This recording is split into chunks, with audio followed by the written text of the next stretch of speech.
বামফ্রন্টের জমানা বিধায়ক। এই রিক্সা শ্রমিকদের পরিবহনের দপ্তরকে রেজিস্ট্রেশনের ব্যবস্থা করা হয়েছে, অর্থাৎ একজন আশা দিদি শুধু 500 টাকা পেতেন। এই রাষ্ট্র ছেলে মেয়ের উপরে নির্ভরশীল না, সে লেবার কার্ডের মাধ্যমে এই রিক্সা সংগঠন করি।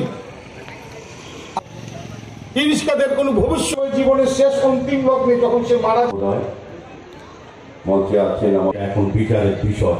আর পরবর্তী সময়ে 1000, 2000, 3000 পরিশ্রম করে 60 বছর পর তার শরীরের অক্ষমতা যতদিন জীবিত থাকবে ততদিন 1000 টাকা করে এই লেবার কার্ড কন্টিনিউ একটার পর একটা আছে। আজকে বামফ্রন্ট সরকারের আমলে কোনো ছেলে মেয়ের উপরে নির্ভরশীল না, সে লেবার কার্ডের মাধ্যমে 15,000 টাকা। আপনাদের যারা শ্রমজীবী মানুষ, যারা শ্রমিক, তাদের জন্য কিন্তু সরকার অনেক কিছু কর্মসূচি গ্রহণ করেছেন, অনেক কিছু কর্মসূচি বাস্তবায়িত করা হয়েছে, যেটা বিপ্লবকর বলার চেষ্টা করেছেন বা তুলে ধরেছেন।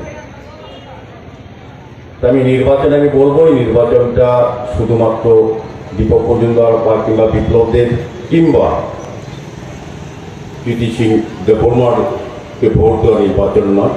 এই নির্বাচন হচ্ছে মোদীজিকে তৃতীয়বারের জন্য প্রধানমন্ত্রী হিসেবে নিযুক্ত করা নির্বাচন, নির্বাচিত করা নির্বাচন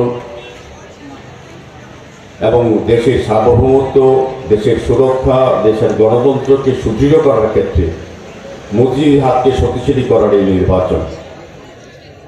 57 নম্বর উপনির্বাচনে আমি যারা রামনগরের ভোটাররা আছেন, নির্বাচক মণ্ডলী আছেন, তাদের কাছে আমার প্রার্থনা, আমার প্রত্যাশা যে তারা আমাকে কাজ করার সুযোগ দেবেন।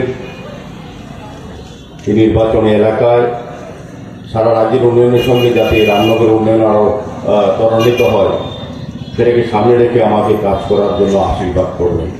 আমি কথা দিচ্ছি, রামনগরে যারা শুধু নির্বাচক মণ্ডলী আছেন, যে আমাকে একটিবার সুযোগ দিন, আমার উপর ভরসা রাখুন, আস্থা রাখুন, আমি আপনাদের পাশে থাকবো, আপনাদের হয়ে কাজ করব।